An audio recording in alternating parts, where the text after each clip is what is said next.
الحمد لله رب العالمين والعاقبة للمتقين والصلاة والسلام على سيد المرسلين أما بعد فأعوذ بالله من الشيطان الرجيم بسم الله الرحمن الرحيم إن الذين يتلون كتاب الله وأقاموا الصلاة وأنفقوا مما رزقناهم سرا وعلانية يرجون تجارة لن تبور صدق الله العظيم سبحانك لا علم لنا إلا ما علمتنا إنك أنت العليم الحكيم إن الله وملائكته يصلون على النبي يا أيها الذين آمنوا صلوا عليه وسلموا تسلیما۔ آج پھر آپ کے تلاوت کلام کے ذوق کو ڈیولپ کرنے کے لیے ہی تلاوت کلام کے اجر و ثواب اور اس کے فوائد کا بیان ہی منتخب کیا کہ اللہ پاک ہمارے دلوں کے یہ زنگ اتارے، ہمیں سمجھ بوجھ محبت ذوق کی لازوال دولت عطا فرمائے۔ رمضان المبارک کے جتنے دن باقی رہ گئے، جو دن ختم ہونے کے قریب آ رہے ہیں، اگر ہمیں ایمان کی حلاوت نصیب ہو تو پھر تقاضا یہی نظر آتا ہے کہ انسان کا دل بے قرار ہونا شروع ہو جاتا ہے، مضطرب ہونا شروع ہو جاتا ہے، اور اس کو یوں لگتا ہے کہ جیسے کچھ ہونے والا ہے۔ یہ لفظ میں نے کیوں استعمال کیے کہ کبھی کبھی انسان کی چھٹی حس اس کو اپنی طرف متوجہ کرتی ہے، اور جب کبھی آپ کو کسی شخصیت سے دلی لگاؤ اور گہرا تعلق ہوتا ہے نا، اور عن قریب کوئی صدمہ پہنچنے والا ہوتا ہے، تو بہت سارے سینسٹیو لوگ جو ہوتے ہیں وہ محسوس کرنا شروع کر دیتے ہیں اور کہنا شروع کر دیتے ہیں کہ دل ایسے بے قرار ہے، لگتا ہے کہ کچھ ہونے والا ہے۔ یہ بڑا عام جملہ ہے، آپ میں کوئی بولتا ہے کہ نہیں؟ کبھی کوئی خواب دیکھ لیا اور کبھی اپنے دل کی پریشانی اس طرح ہوئی کہ بندہ یہ کہتا ہے بار بار کہ پتہ نہیں کیا ہونے والا ہے۔ تو رمضان ایک ایسی دولت، ایک ایسی بہار اور ایک ایسا نفع بخش سامان ہے کہ جب اس کا آخری عشرہ شروع ہوتا ہے، ادھر تو رب کریم کے اعلانات شروع ہوتے ہیں کہ یہ عشرہ دوزخ سے آزادی کا عشرہ ہے، اور دوسری طرف انسان کا دل مٹھی میں آنا شروع ہو جاتا ہے کہ یا اللہ اتنی رحمتیں، اتنی بخششیں، اتنی کرم نوازیاں اور اتنی احسان کی وافر مقدار جو تو ہمارے اوپر انڈیلتا رہا، تو اب آخری عشرہ آنے کا یہ مطلب ہے کہ اب اگلا دن جو ہے وہ ہمیں رمضان سے باہر لے جا رہا ہے اور قریب کر رہا ہے کہ رمضان ختم ہونے والا ہے، یہ مہینہ رخصت ہونے والا ہے۔ تو پھر کیا ہوتا ہے؟ پھر انسان کا، مومن کا، جو صحیح معنوں میں مومن ہے، اور مومن کون ہے؟ محبوب کبریا احمد مجتبی صلی اللہ تعالی علیہ وسلم نے ارشاد فرمایا کہ مومن وہ ہے کہ جب اسے رمضان کی آمد کی خبر ملتی ہے تو اس کا چہرہ کھل اٹھتا ہے، اس کے چہرے پہ رونق اور نورانیت آ جاتی ہے، اسے یقین ہو جاتا ہے کہ یہ وہ عظیم الشان مہینہ جلوہ گر ہو رہا ہے کہ باقی 11 مہینوں کو ایک طرف رکھا جائے اور اس مہینے کی برکتیں، رحمتیں ایک طرف رکھی جائیں تو یہ سبقت لے جاتا ہے، یہ زیادہ افضل ثابت ہوتا ہے۔ تو عزیزات گرامی قدر، اب یہ ہمارے پاس بڑا آسان پیمانہ آ گیا، ہم خود اپنے دل کو جانچ سکتے ہیں، پرکھ سکتے ہیں، فیصلہ کر سکتے ہیں، اپنے اندر جھانک کر اعلان کر سکتے ہیں کہ ہم ایمان کے کس درجے پہ ہیں، ہماری حالت کیا ہے، کیا افسوس غالب آ رہا ہے یا عید آنے کی خوشی غالب آ رہی ہے؟ کیا ہمارا ٹائم عید کی شاپنگ میں زیادہ سپینڈ ہو رہا ہے یا اللہ کی یاد میں پہلے سے زیادہ ہم مشغول ہو رہے ہیں کہ ہم یقین کر چکے ہیں کہ اب یہ بہاریں چند ہی دنوں کی رہ گئی، لہٰذا اب جتنا اس میں لوٹ سکتے ہیں، جتنی جھولیاں بھر سکتے ہیں، جتنا مال اللہ کی بارگاہ سے لے کے جمع کر سکتے ہیں، ہمیں وہ زیادہ سے زیادہ کر لینا چاہیے۔ یہ فیصلہ آپ کے ہاتھ میں ہے اور اپنی کیفیت کو آپ چیک کر سکتے ہیں کہ اس وقت آپ کی کیفیت اور حالت کیا ہے۔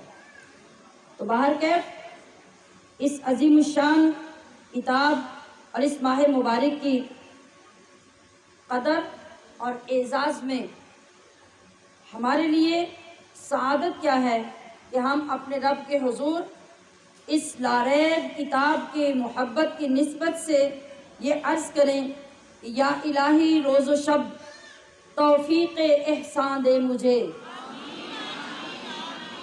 یا الہی روز و شب توفیق احسان دے مجھے، خوف اپنا ظاہر و باطن میں یکساں دے مجھے۔ یعنی صرف لوگوں کو دکھانے کے لیے نہیں، جس طرح ظاہراً میں الفاظ استعمال کروں، میرے دل کے اندر بھی تیرا اتنا ہی خوف ہو، خوف اپنا ظاہر و باطن میں یکساں دے مجھے، اور حب سنت یا الہی حب قرآن دے مجھے، حب سنت یا الہی حب قرآن دے مجھے، اور نعمت دارین یعنی نور ایمان دے مجھے۔ حب سنت یا الہی حب قرآن دے مجھے، اور نعمت دارین یعنی نور ایمان دے مجھے۔ اور سب سے اہم دعا کیا ہے کہ کام میرا زندگی بھر خدمت قرآن ہو، کام میرا زندگی بھر خدمت قرآن ہو، اور فہم قرآن دے الہی نور عرفان دے مجھے، فہم قرآن دے الہی نور عرفان دے مجھے، اور نعمت دارین یعنی نور ایمان دے مجھے، اور خوف اپنا ظاہر و باطن میں یکساں دے مجھے۔ قرآن عظیم کی سورہ فاطر میں سے آج جو آیت کریمہ آپ کے سامنے میں نے تلاوت کی، سنی اللہ رب العزت نے اس میں ایمان والوں کی ایکٹیویٹیز کس طرح بیان کی، ان کا یقین کس طرح بیان کیا، اور ہمیں بتایا کہ ایمان والا کون ہوتا ہے اور اس کی ترجیحات کیا ہوتی ہیں۔ ارشاد باری تعالی ہے ان الذین یتلون کتاب اللہ، بے شک وہ لوگ یعنی جو ایمان والے ہوتے ہیں وہ اللہ کی کتاب کی تلاوت کرتے ہیں۔ کیا مطلب؟ ایمان والوں کے ایمان کی نشانی یہ ہے کہ وہ اللہ کی کتاب سے جدا نظر نہیں آتے، وہ ہمیشہ اس کی تلاوت سے جڑے رہتے ہیں۔ وَأَقَامُوا الصَّلَاةَ، اور ان کی دوسری نشانی کیا ہوتی ہے کہ وہ نماز قائم رکھتے ہیں۔ یہ ایمان والوں کی نشانیاں ہیں، اور ان کو سننے کا مطلب یہ ہے کہ ہم جائزہ لیتے رہیں اپنا کہ جو نشانیاں قرآن سچے ایمان والے کی بیان کر رہا ہے، یہ نشانیاں ہمارے اندر ہیں یا نہیں، اگر ہیں تو کتنی ہیں، اگر نہیں تو ان کو پیدا کرنے کی ہم کوشش کتنی کر رہے ہیں۔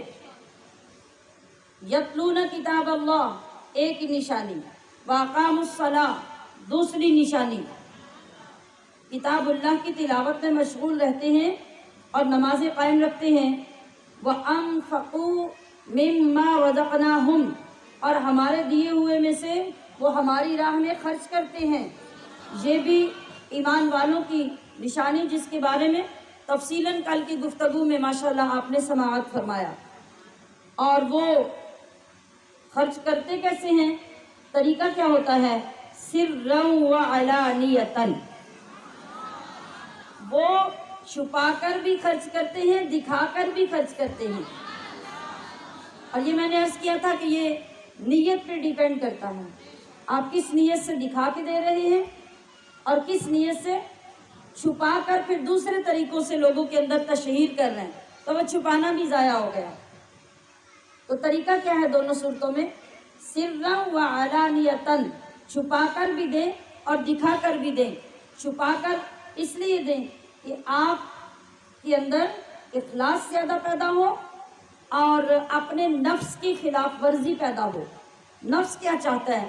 ہمیشہ نفس کی یہ خواہش ہوتی ہے کہ ہم چھوٹا سا بھی نیک کام کریں تو ڈھیر سارے لوگوں کو پتہ چلنا چاہیے، کسی نہ کسی طریقے سے ہم راہ ہموار کر لیتے ہیں اور لوگوں کو بتا کر ہی ہمیں سکون آتا ہے۔ اور اعلانیہ، کون سا خرچ اعلانیہ پسند ہے؟ جس میں آپ کے دل کو قرار ہو اخلاص پر، آپ کے دل کو قرار ہو صرف اللہ کی رضا پر، اور جس جگہ پہ آپ دیکھیں کہ لوگوں کے اندر نیکی کا شعور نہیں، جس جگہ پہ آپ دیکھیں کہ لوگوں کے اندر نیکی کی اور صدقہ و خیرات و حسنات کی رغبت نہیں، تو وہاں آپ اپنے آپ کو تیار کریں کہ میں آگے بڑھوں، میں سبقت لے جاؤں اور مجھے دیکھ کر میری دوسری بہنیں بھی نیکی کے لیے تیار ہو جائیں۔ 100% اس کے علاوہ آپ کے دل میں اور کوئی خیال نہ ہو تو اب اس جگہ پہ اعلانیہ خرچ کرنا اللہ کو بڑا محبوب ہے، کیونکہ آپ کی نیکی کی وجہ سے بہت سے لوگ نیکی کی طرف بڑھے اور ان کو اللہ نے اجر و ثواب دیا، جس میں آپ بھی شریک ہوئے۔ لیکن کسی جگہ پہ معمولی سی بھی ریا، نمود، نمائش، اس کا شائبہ تک بھی ظاہری کام کرتے ہوئے پیدا ہو گیا تو یاد رکھیے کہ وہ اعلانیہ صدقہ اور اعلانیہ خرچ آپ کا ضائع ہو جائے گا۔ آگے بیان فرمایا یرجون تجارتاً، وہ ایسا کر کے اللہ سے ایسی تجارت کی امید رکھتے ہیں لن تبور، جس میں قطعاً خسارہ اور نقصان نہیں ہے۔ ہم جس انداز میں بھی اللہ کے حضور اپنی نیکی پیش کریں، وہ نیک عمل ہو یا اپنی دولت یا کمائی ہو، تو یہ کیا ہے؟ یہ ہماری اور ہمارے رب کی تجارت ہے۔ کیا ہے؟ یعنی گویا آپ اللہ کے ساتھ پارٹنر بن جاتے ہیں۔ تو اس میں کیا ہوتا ہے؟ دنیا میں جو پارٹنر بنتا ہے وہ تو جتنے پارٹنر ہوتے ہیں اتنے پرسنٹ آپ کو پروفٹ ملتا ہے، 2 ہیں تو ہاف آف ہو جائے گا، 4 ہیں تو چوتھا حصہ آ جائے گا، اس طریقے سے آپ کے پروفٹ تقسیم ہوتے ہیں۔ مگر اللہ کے حبیب صلی اللہ علیہ وسلم کیا فرماتے ہیں کہ جب آپ کوئی نیکی کرتے ہیں اور اللہ رب العزت کی بارگاہ میں اس نیکی کو پیش کرتے ہیں تو اللہ پاک اس پہ آپ کو کتنا انعام دیتا ہے، کتنا اجر ملتا ہے۔ آئیے ذرا قرآن کریم کے ذریعے سے اس کا جائزہ لیتے ہیں۔ آپ نے بے شمار مرتبہ یہ سنا، آپ جب قرآن کریم سے ایک حرف بھی تلاوت کی نیت سے پڑھتے ہیں اللہ پاک آپ کو 10 نیکیاں عطا کرتا ہے۔ کہ پچھلے دنوں میں بھی کسی دن کی گفتگو میں میں نے وضاحت کی تھی کہ آپ الحمد ایک لفظ پڑھتے ہیں تو آپ کو کتنی نیکیاں ملتی ہیں؟ آپ نے سن رکھا ہے نا؟ جتنا یاد ہے ذرا بول کے بتائیے۔ 50، ماشاءاللہ۔ کیوں 50 ملتی ہیں؟ کہ اس کے اندر 5 حرف ہیں، حمزہ، لام، ہا، میم اور دال۔ جب آپ نے تلاوت کی نیت سے سورہ فاتحہ شروع کی تو پہلے اس کلمے پر ہی آپ کو 50 نیکیاں مل گی، اور جو آپ کلمات پڑھتے جائیں گے ہر حرف کے بدلے آپ کو 10 نیکیاں اسی طرح ملتی جائیں گی۔ جیسا کہ حضور نبی اکرم صلی اللہ تعالی علیہ وسلم کا ارشاد پاک ہے من قرأ حرف من کتاب اللہ فلہ بہ حسنہ، اور والحسنۃ وبعشر امثالها، لا اقول الف لام میم حرف، الف حرف و لام حرف و میم حرف۔ حضور نے ارشاد فرمایا کہ ہر حرف کے بدلے 10 نیکیاں ملتی ہیں، اور لا اقول، آپ فرما رہے ہیں کہ میں یہ نہیں کہتا کہ الف لام میم ایک حرف ہے، بلکہ فرمایا الف ایک حرف، لام ایک حرف اور میم ایک حرف، تو الف لام میم کہنے پر بھی آپ کو 30 نیکیاں اللہ عطا کرتا ہے۔ تو اس حدیث پاک سے ثابت ہو گیا کہ قرآن کے ایک حرف کے بدلے میں 10 نیکیاں ملتی ہیں۔ اب قرآن عظیم کو مختلف مقامات پر پڑھا جاتا ہے، مختلف انداز میں پڑھا جاتا ہے۔ اب اس مزید ثواب میں جو ایک جامع حدیث ہے آپ وہ سماعت فرمائیے، میں اس کا ترجمہ پیش کرتی ہوں۔ حضرت عبداللہ ابن عباس رضی اللہ تعالی عنہ نے نبی کریم صلی اللہ علیہ وسلم سے روایت فرمایا کہ آپ علیہ الصلوۃ والسلام نے ارشاد فرمایا، جس بندے نے اللہ کی کتاب قرآن میں سے بغیر دیکھے ایک حرف پڑھا یا ایک حرف سنا، یہ دوسری بات آج عرض کر رہی ہوں، ایک حرف پڑھا یا سنا، سننے پر بھی 10 نیکیاں ہیں، پڑھنے پر بھی 10 نیکیاں ہیں۔ تو سننا کیا ہوتا ہے؟ اب میں ایک اناؤنس کروں، اعلان کروں، اور آپ میری بات ختم ہونے کے بعد کہیں کہ ابھی کیا کہا جا رہا تھا، میں نے تو سنا ہی نہیں، بعد میں آپ کو خیال آئے، تو اس کو سننا تو نہیں کہا جاتا، اور نہ ہی ایسے سننے پر 10 نیکیاں ملتی ہیں جب تک آداب کا خیال نہیں رکھا جائے گا۔ اور آداب کیا ہیں؟ اللہ کریم قرآن عظیم میں فرماتا ہے کہ جب قرآن کریم پڑھا جائے فَاسْتَمِعُوا لَهُ وَأَنصِتُوا لَعَلَّكُمْ تُرْحَمُونَ، کہ اس کو غور سے سنو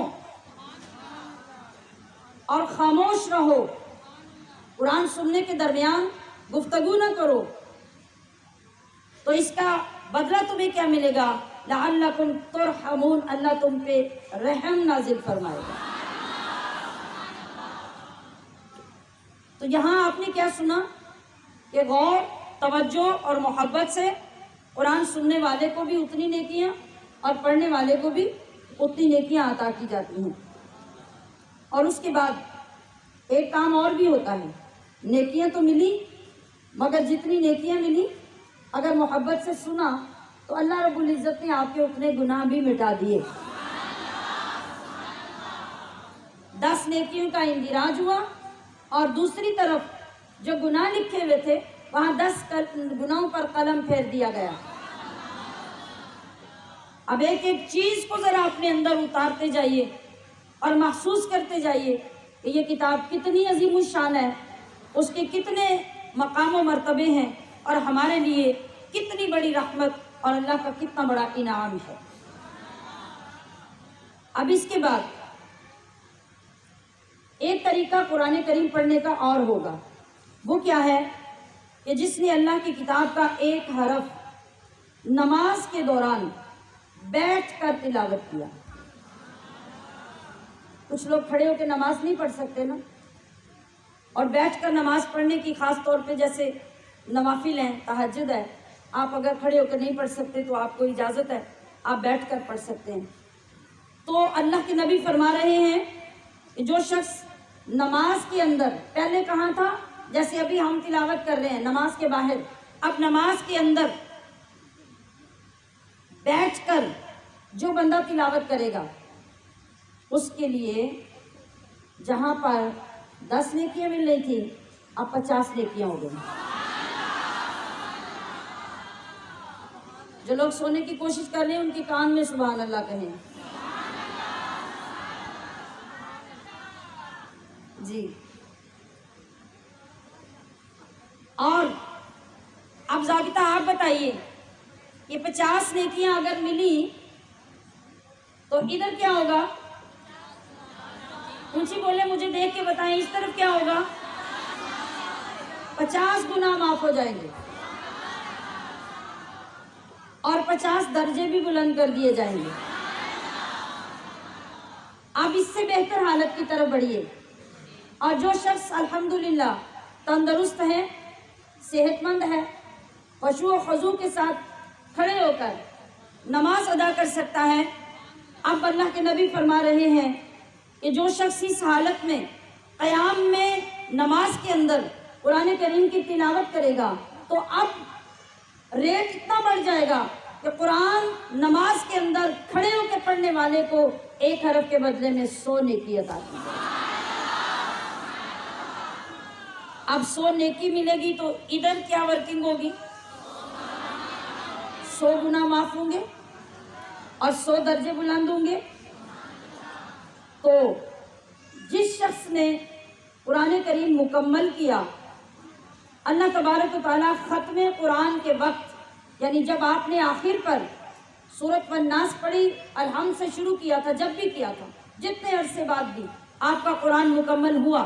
ویسے ایک بات نوٹ کر لیجئے، علماء کرام نے تجزیہ کیا اور فرمایا کہ جو بندہ رمضان میں کم از کم ایک بار بھی قرآن کریم مکمل کرنے کی سعادت حاصل نہیں کرتا، وہ آزما کے دیکھ لے کہ پورا سال اس سے قرآن مکمل نہیں ہوگا۔ یہ وبال ہوگا، رمضان اور قرآن کی قدر نہ کرنے کا یہ وبال ہوگا کہ جس کو رمضان میں کم از کم ایک قرآن مکمل کرنے کی سعادت مل گئی، وہ غیر رمضان میں بھی قرآن مکمل کرنے کی سعادت پاتا رہے گا، اور جس نے رمضان میں بھی بدبختی خریدی اور پورے رمضان میں ایک قرآن بھی مکمل نہ کر سکا، پورا سال اس سے قرآن مکمل نہیں ہوگا۔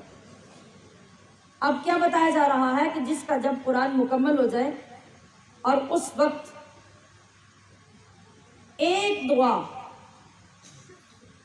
دعا لازماً ایسی ہوگی کہ جب قرآن مکمل کرنے کے بعد وہ دعا کے لیے ہاتھ اٹھائے گا تو اللہ اسی وقت اس کی وہ دعا ضرور قبول کرے گا۔ اس لیے جب کوئی انسان قرآن کریم مکمل کرتا ہے، ختم قرآن کرتا ہے، تو اس وقت اللہ رب العزت فرشتوں کو اس کے پاس بھیجتا ہے۔ جب وہ قرآن ختم کرنے والا بندہ دعا کرتا ہے تو اس کی دعا پہ فرشتے آمین کہتے ہیں۔ قرآن کریم مکمل کرنے کا سنت طریقہ یہ ہے کہ جب آپ سارا قرآن ختم کریں، والناس میں جا کے تلاوت کو ختم نہ کر دیں، بلکہ سورہ والناس مکمل کرنے کے بعد فوری طور پہ واپس آئیں، سورہ فاتحہ اور سورہ بقرہ کا کم از کم پہلا رکوع پڑھنے کے بعد اب قرآن بند کریں۔ یہ سنت طریقہ، تاکہ اس کو تجوید کی زبان میں کہا جاتا ہے ارتحال کرنا، اور ایسا کرنے والا مرتحل کہلاتا ہے۔ مرتحل کا مطلب ہوتا ہے کہ جو سواری سے اترا نہیں، وہ سواری پر ہی بیٹھا ہوا ہے۔ مطلب آپ سواری پر پھر سے سوار ہو جائیں، اس سواری کا مطلب یہ ہوگا کہ اللہ آپ کو قرآن سے جدا نہیں ہونے دے گا، آپ کو جب جب بھی اللہ چاہے گا، کم بھی صحیح لیکن موقع ملتا رہے گا، آپ کی تلاوت جاری رہے گی۔ یہ 2 چیزیں ضرور نوٹ کر لیجیے۔ اور پھر حضرت انس رضی اللہ تعالی عنہ فرماتے ہیں کہ نبی کریم صلی اللہ علیہ وسلم نے ارشاد فرمایا کہ جس وقت ختم قرآن کے موقع پر قرآن پڑھنے والا دعا کرتا ہے تو اس کی دعا قبول ہوتی ہے، اور اس بندے کو انعام کے طور پہ جنت میں ایک ایسا درخت الاٹ کر دیا جاتا ہے، اس کے نام لگا دیا جاتا ہے، ایک درخت الاٹ کر دیا جاتا ہے۔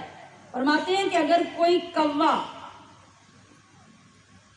اڑتا دیکھا ہوا ہے نا، اڑتا ہی ہے، زمین پہ رہتا ہے، اڑتا ہے، تو اگر وہ اس کی جڑ سے یعنی یہاں سے زمین سے اڑنا شروع کرے اور اڑتے اڑتے اتنا اڑے کہ اڑ اڑ کر وہ کوا بوڑھا ہو جائے تو وہ اس درخت کی ٹاپ تک نہیں پہنچ سکے گا۔ اتنا بڑا درخت جنت کا اس بندے کو رب الاٹ کرے گا جو ختم قرآن پر اللہ کی بارگاہ میں دعا کرتا ہے۔ یہ نعمت اور اتنی عظیم الشان نعمت ہے، قرآن کو ایک مرتبہ مکمل پڑھنا یعنی تلاوت کرنا۔ ابھی مسائل کو سمجھنا، ترجمہ سمجھنا، تفسیر سمجھنا، اس کا عالم بننا، اس کی تو بات ہی نہیں ہو رہی۔ یہ صرف بات ہے تلاوت کرنے کی، جس کا آپ کو ترجمہ بھی نہیں آتا، بس آپ نے عربی لب و لہجے میں آپ نے نبی علیہ الصلوۃ والسلام کے طریقے کے مطابق سیکھ کر صحیح قرآن پڑھا اور صرف اس کی تلاوت کی تو آپ کے لیے یہ انعام ہے۔ تو آپ سوچئے جب آپ اس سے آگے بڑھتے چلے جائیں گے تو پھر آپ کے انعامات میں کتنا اضافہ ہوگا۔ پھر ایک جگہ پہ یہ بھی ہے کہ اگر کوئی شخص قرآن کریم مکمل کر کے دعا کے لیے بیٹھا اور جس کو پتہ چلا گھر میں یا دوست احباب میں یا کسی جگہ پہ لوگ اکٹھے رہتے ہیں، جیسے ہمارے پاس ادارے میں بہت سارے لوگ ایک ٹائم پہ رہتے ہیں، تو کوئی بھی ایک بندہ ختم قرآن کر رہا ہے تو اس وقت جتنے لوگ ان کے پاس آ کے بیٹھ جائیں گے یعنی اس وقت دعا میں شامل ہو جائیں گے تو اس کا اجر ایسے ہوگا جیسے کوئی بندہ اپنے گھر سے چل کر لشکر اسلام میں داخل ہو گیا ہو اس وقت جب لشکر اسلام جنگ کے لیے نکل رہا ہو۔ اتنا بڑا اجر و ثواب اس کے لیے ہے۔ تو عزیزات محتشم، آپ دیکھیے، غور کیجئے، کاش کہ کوئی ایک لفظ اتنے دنوں میں آپ کے سامنے بیان کیا ہوا آپ کی سماعتوں کی نظر ہو جائے، آپ کے دل میں اتر جائے اور قرآن کے شایان شان اس کی محبت آپ کے دل میں گھر کر جائے۔ تو جس کلام کی بات ہو رہی ہے، ہم اگر اس کی نسبت دیکھیں کہ اس کلام کی نسبت کہاں ہے، کس کے ساتھ ہے اور کتنی ہے، تو قرآن کریم جو اللہ رب العزت نے ہمیں عطا کیا، اس کے ساتھ رمضان میں یا رمضان کے علاوہ ہمارا تعلق کتنا ہونا چاہیے اور کس طرح ہونا چاہیے۔ اگر رمضان کے علاوہ عام دنوں میں عام تعلق ہے، یعنی تھوڑی بہت تلاوت کر لی، تو میں نے کل کی گفتگو میں کہا تھا کہ یہ مہینہ صرف ماہ رمضان نہیں، ماہ قرآن بھی ہے۔ تو پھر ماہ قرآن میں اور ماہ قرآن کے علاوہ باقی 11 مہینوں میں ہمارا جو قرآن کے ساتھ تعلق ہو اس میں فرق ہونا چاہیے۔ جو مہینہ ہی قرآن کا مہینہ ہے، جو مہینہ ہی رمضان کا مہینہ ہے، جس مہینے میں اللہ نے اس مقدس کتاب کو نازل کیا ہے، تو اس میں اور باقی مہینوں میں ہمارے تعلق میں فرق تو ہونا چاہیے کہ نہیں ہونا چاہیے۔ دیکھیے، آپ کی بیٹی ہو، آپ کا بیٹا ہو، بہن ہو، بھائی ہو، ماں باپ ہو، کوئی بھی رشتہ ہو، سارا سال ان کے ساتھ تعلق رہتا ہے کہ نہیں رہتا؟ بولیے، رہتا ہے نا۔ کبھی آپ ایک گھر میں اکٹھے ہوتے ہیں، کبھی گھر میں اکٹھے نہیں ہوتے، کبھی مہینوں بعد ملاقات ہوتی ہے، کبھی دنوں بعد، کبھی ہفتوں بعد۔ تعلق تو ہے لیکن مختلف طریقوں سے، کسی کا کم، کسی کا زیادہ۔ اچھا، اب یہ بتائیے کہ جس وقت آپ کے بیٹے بیٹی یا بہن بھائی کی سالگرہ ہو، آپ کہاں ہوتے ہیں؟ جو لوگ سیلیبریٹ کرتے ہیں سالگرہ، تو سالگرہ والے دن کیا اتنا ہی تعلق ہوتا ہے جتنا باقی سال میں ہوتا ہے یا چینج ہوتا ہے؟ اگر آپ ایسی جگہ پہ ہیں کہ آپ فزیکلی شرکت کر سکتے ہیں تو آپ تحفے تحائف کے ساتھ، خوشیوں کے ساتھ اپنے عزیز کی سالگرہ میں شریک ہوتے ہیں، ایسا ہی ہے۔ تو اب یہ دن بھی کیا اسی طرح ہی ہے جیسے باقی سال کے دن تھے؟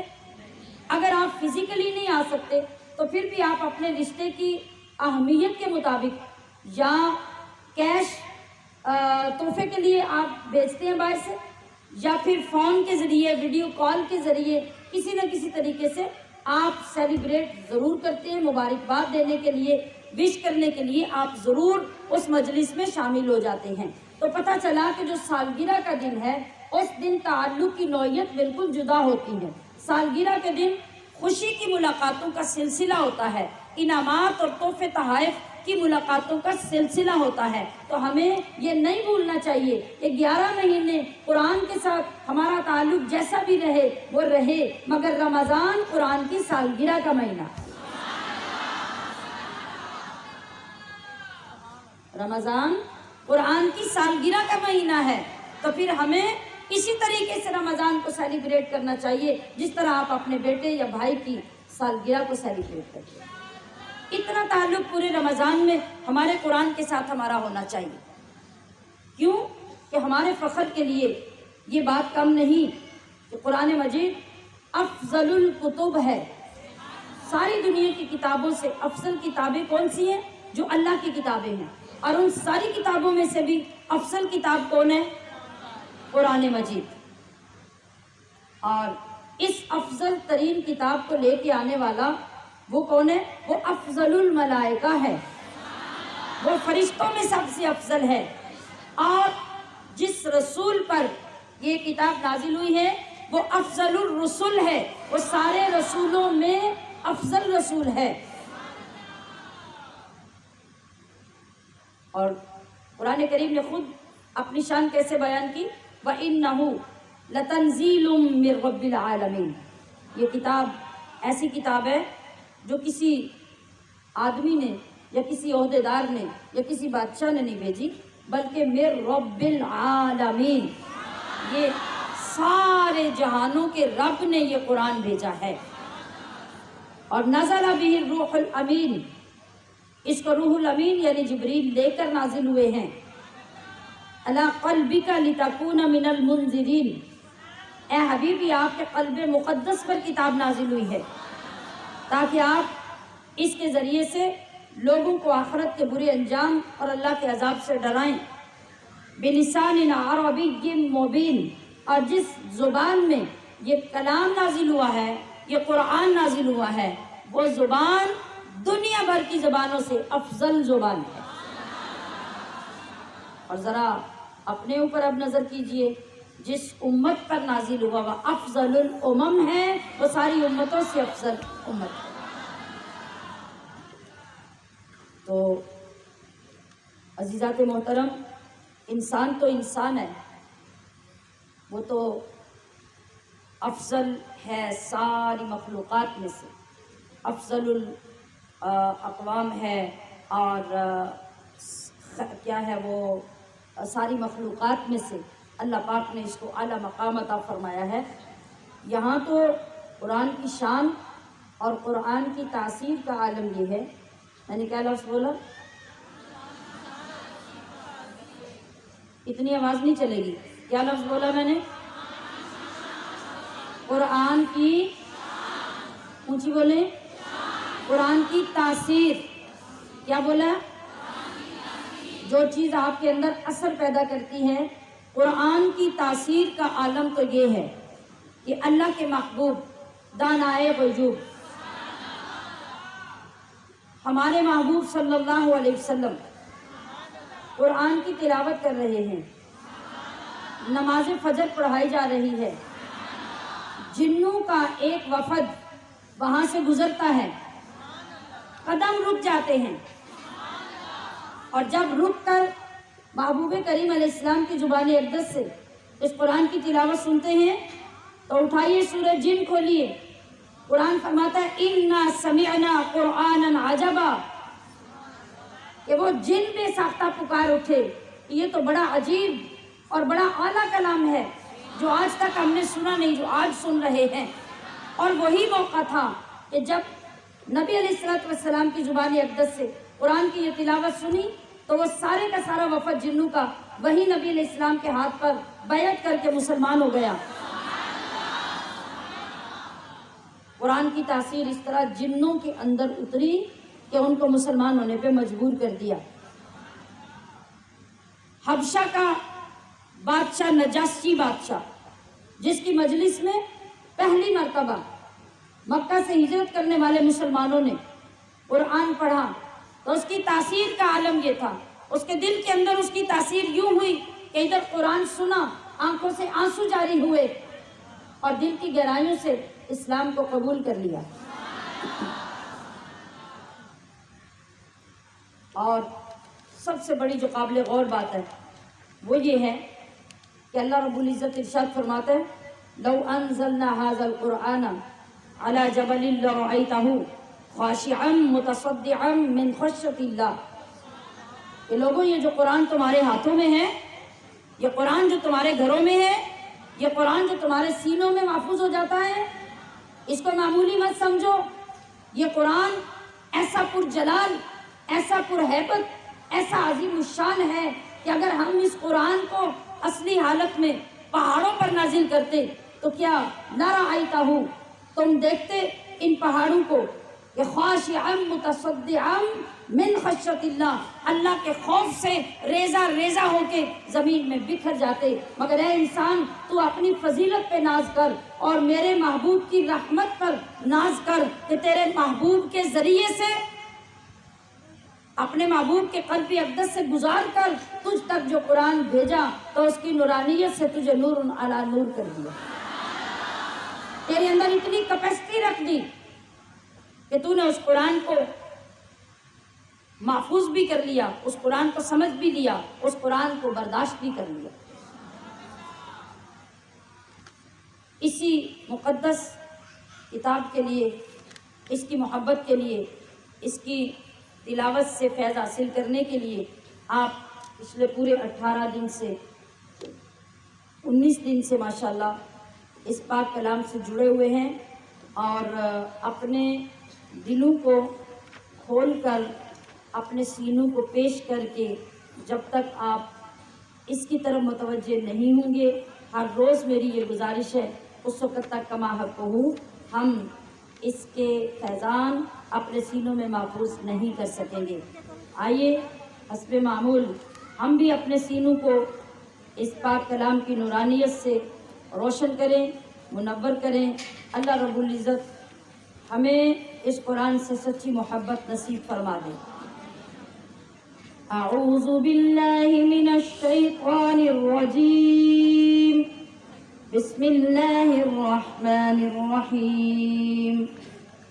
الذين ينفقون أموالهم بالليل والنهار سرا وعلانية فلهم أجرهم عند ربهم ولا خوف عليهم ولا هم يحزنون الذين يأكلون الربا لا يقومون إلا كما يقوم الذي يتخبطه الشيطان من المس ذلك بأنهم قالوا إنما البيع مثل الربا وأحل الله البيع وحرم الربا فمن جاءه موعظة من ربه فانتهى فله ما سلف وأمره إلى الله ومن عاد فأولئك أصحاب النار هم فيها خالدون يمحق الله الربا ويربي الصدقات والله لا يحب كل كفار أثيم إن الذين آمنوا وعملوا الصالحات وأقاموا الصلاة وآتوا الزكاة لهم أجرهم عند ربهم ولا خوف عليهم ولا هم يحزنون يا أيها الذين آمنوا اتقوا الله وذروا ما بقي من الربا إن كنتم مؤمنين فإن لم تفعلوا فأذنوا بحرب من الله ورسوله وإن تبتم فلكم رؤوس أموالكم لا تظلمون ولا تظلمون وإن كان ذو عسرة فنظرة إلى ميسرة وأن تصدقوا خير لكم إن كنتم تعلمون واتقوا يوما ترجعون فيه إلى الله ثم توفى كل نفس ما كسبت وهم لا يظلمون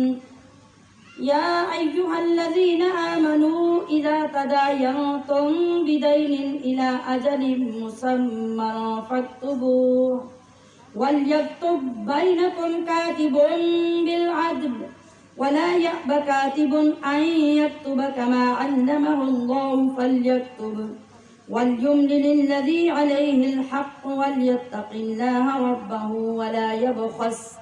ولا يبخس منه شيئا فإن كان الذي عليه الحق سفيها أو ضعيفا أو لا يستطيع أن يمل فليملل وليه بالعدل واستشهدوا شهيدين من رجالكم فإن لم يكونا رجلين فرجل وامرأتان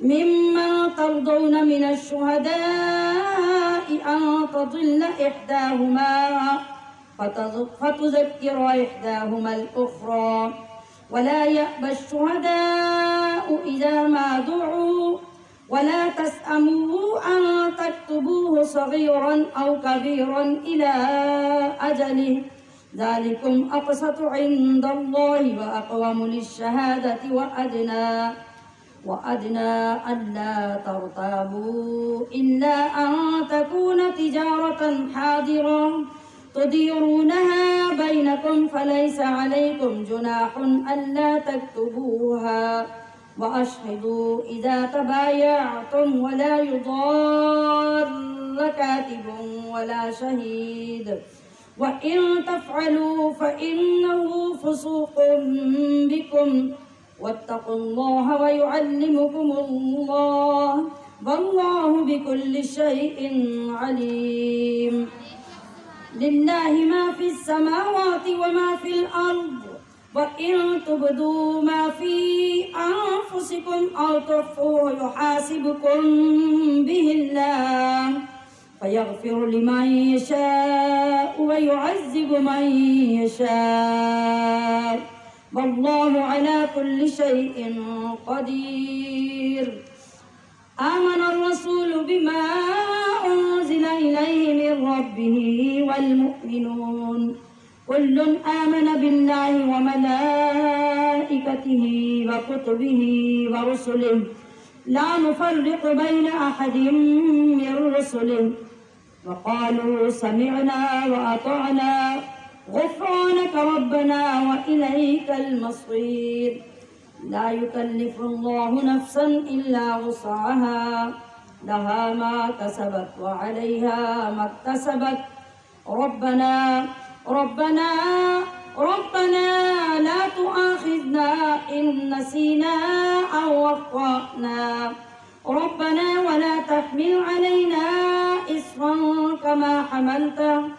كما حملته على الذين من قبلنا ربنا ولا تحملنا ما لا طاقة لنا به واعف عنا واغفر لنا وارحمنا أنت مولانا فانصرنا على القوم الكافرين صدق الله العظيم أعوذ بالله من الشيطان الرجيم الذين ينفقون أموالهم الذين سارے بولیں ينفقون أموالهم ماشاءاللہ باللیل رات میں والنہار اور دن میں سرًا وعلانیۃً ابھی میں نے آغاز کی آیت میں یہ لفظ پڑھے تھے شاباش ماشاءاللہ سرًا چھپا کر وعلانیۃً اور دکھا کر یعنی اعلانیہ فلہم اجرہم تو ان کے لیے ان کا اجر ہے عند ربہم ان کے رب کے پاس ولا خوف علیہم ولا هم یحزنون ان کو نہ کچھ اندیشہ ہوگا اور نہ کوئی غم. اب یہاں پہ کتنی کیٹیگریز بیان کی گئی ہیں خرچ کرنے والوں کی؟ رات میں، دن میں کتنی ہو گئی؟ بولیے نا، 2. سرًا 3، علانیتاً 4. یہ 4 طریقے یہاں خرچ کرنے کے بیان کیے ہیں، بلکہ اللہ نے ان کی تعریف کی ہے. تعریف کس طرح کی ہے؟ ایک روایت میں ہے کہ یہ آیت کریمہ حضرت ابو بکر صدیق کے حق میں نازل ہوئی. وہ کس طرح؟ آپ کے پاس 40,000 دینار تھے. دینار کون سا سکہ تھا؟ یہ سونے کا، اور ان سکوں کا باقاعدہ وزن ہوتا تھا. جس طرح ہمارے زیورات کے وزن ہوتے ہیں نا، یا سونے کی اینٹ ہوتی ہے تو اس کا وزن ہوتا ہے، اس طریقے سے دینار کے وزن ہوتے تھے اور ان وزنوں کے مطابق ان کی ویلیو ہوتی تھی. آپ سوچئے ذرا، 40 ٹکڑے معمولی بھی کیوں نہ ہوں سونے کے، تو کتنا سونا ہوگا؟ ایک ہی وقت میں جب حضرت ابو بکر صدیق کے پاس ہے تو آپ نے ان کو اس طریقے سے خرچ کیا، 10,000 دینار رات کو، 10,000 دینار دن کو، 10,000 دینار لوگوں کے سامنے اور 10,000 دینار لوگوں سے چھپا کے۔ اور دوسرا قول یہ ہے کہ یہ آیت حضرت علی رضی اللہ تعالیٰ عنہ کے متعلق نازل ہوئی۔ آپ کے پاس صرف 4 درہم تھے، 4، اور آپ نے ان چاروں کو اسی طرح خرچ کیا، ایک رات میں، ایک دن میں، ایک چھپا کے اور ایک اعلانی۔ تو اس جگہ پہ جو ترتیب آیت کریمہ کی اور جو ہمارے لیے اس کے اندر نکتہ ہے وہ یہ ہے کہ اللہ پاک نے پہلے رات کو، بعد میں دن کو، پہلے سرًا چھپا کر اور بعد میں اعلانیہ کو ذکر کیا ہے۔ اور اللہ کی ترتیب اتفاقی نہیں ہوتی، اللہ کا بیان ایسے نہیں ہوتا کہ جو آ گیا سو آ گیا، بائی چانس ہو گیا، نہیں، ہر لفظ اور ہر حرف، زبر کیا، زیر کیا، پہلے کیا، بعد میں کیا، آگے کیا، پیچھے کیا، ہر چیز کے اندر ہمارے لیے لاکھوں کروڑوں نکات ہوتے ہیں، اس کے اندر سبق ہوتا ہے، اسرار و رموز ہوتے ہیں۔ تو اللہ تعالیٰ یوں بھی ذکر فرما سکتا تھا، الذین ينفقون اموالهم بالنہار باللیل یا واللیل یا بالنہار واللیل، یوں تو ہو سکتا تھا۔ اب اللہ تعالیٰ نے پہلے رات، بعد میں دن، پہلے خفیہ، بعد میں اعلانیہ۔ اس کا کیا مطلب ہے؟ اس کا یہ مطلب ہے کہ اللہ تبارک و تعالیٰ کے ہاں نیک کام چھپا کر کرنا اعلانیہ کرنے سے زیادہ افضل ہے، اس لیے چھپائے ہوئے خرچ کرنے کو اللہ نے پہلے ذکر کیا اور اعلانیہ کو بعد میں کیا۔ اس کنڈیشن کا پہلے بھی میں ذکر کر چکی ہوں کہ اعلانیہ کرنا کب محبوب ہے اور چھپا کے کرنا کب محبوب ہے۔ تو پتہ چلا کہ جو لوگ اللہ کی رضا کے لیے، اللہ کی خوشی کے لیے، اللہ کی راہ میں اپنا مال، اپنی دولت، اپنے پیسے، اپنی پراپرٹی، اپنے زیورات، کچھ بھی جو اللہ کی محبت میں اس کی راہ میں خرچ کر دیتے ہیں، ان کا انعام کیا ہے؟ ان کا انعام ہے وَلَا خَوْفٌ عَلَيْهِمْ وَلَا هُمْ يَحْزَنُونَ۔ ہر شخص قیامت کے دن تھر تھر کانپ رہا ہوگا، لیکن چند ایسے لوگ جن کو اللہ نے وہ سعادتیں دی ہوں گی، جن کا یہ انعام رکھا ہے، تو وہ اللہ کے فضل سے قیامت کے دن بھی بالکل اطمینان سے اور خوشی کے ساتھ وہاں قیامت میں اللہ کے حضور موجود ہوں گے۔ اور یہ انعام کس چیز کا ہوگا؟ اللہ کی رضا کے لیے، اللہ کی راہ میں اپنی پسندیدہ چیزیں خرچ کرنے کا۔ الذین یأکلون الربا، وہ لوگ جو سود کھاتے ہیں، ربا کا معنی ہے سود، لا یقومون، وہ نہ کھڑے ہوں گے قیامت کے دن، الا کما یقوم، مگر جس طرح کھڑا ہوتا ہے، الذی، وہ شخص، یتخبطہ، مخبوط کر دیا ہو یا پاگل کر دیا ہو جس کو، الشیطان، شیطان نے، من المسی، شیطان سے مراد ہے یہاں آسیب، سایہ، جن، بھوت وغیرہ، وہ بھی تو شیطان کی قوم کے ہیں نا سارے۔ تو من المسی، چھو کر، یعنی جب آسان لفظوں میں آپ یوں کہ جب کسی کے اوپر سائے کا غلبہ ہو جاتا ہے، جن آ جاتا ہے، کوئی چڑیل آ جاتی ہے، تو جس طرح اس بندے کی حالت ہوتی ہے، دنیا میں سود کھانے والے قیامت کے دن اس طرح گرتے پڑتے مدہوش ہوں گے، وہ اپنے پیروں پہ کھڑے بھی نہیں ہو سکیں گے۔